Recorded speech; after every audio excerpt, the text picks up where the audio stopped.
سبق لے کر اور حضور پاک صلی اللہ علیہ وسلم کی خوب حضور کی وفاداریوں کے وعدے کر کے یہاں سے اٹھے۔ علامہ اقبال نے اسی لیے کہا تھا کہ محمد سے وفا تو نے تو ہم تیرے ہیں، یہ جہاں چیز ہے کیا لوح و قلم تیرے ہیں۔ چند اشعار کے ساتھ اپنی بات کو میں خط اختتام کی طرف لے جانا چاہتا ہوں۔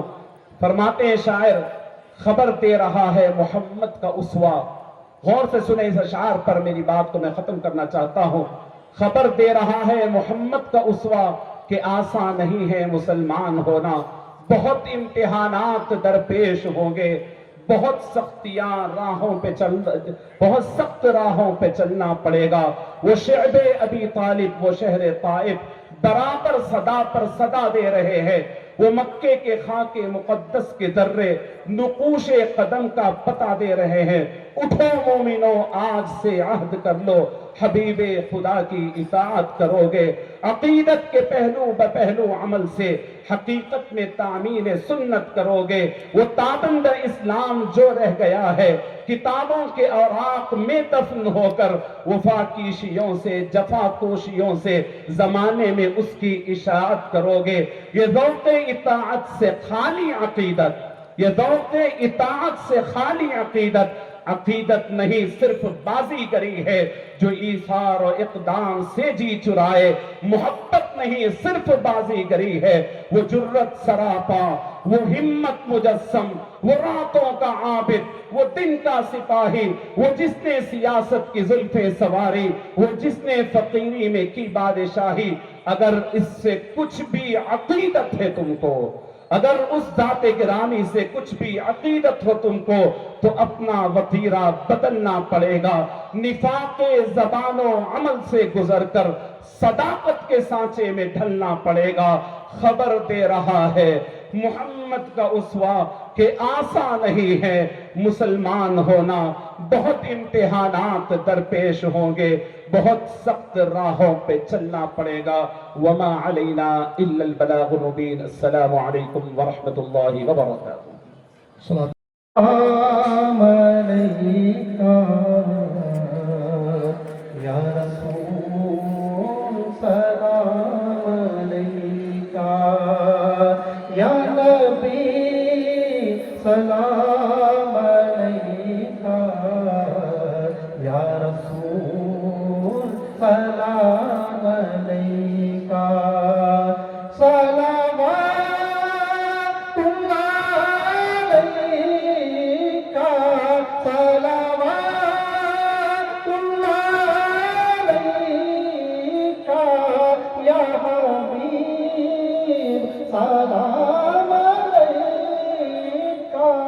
یا نبی، سلام علیکہ یا رسول، سلام علیکہ۔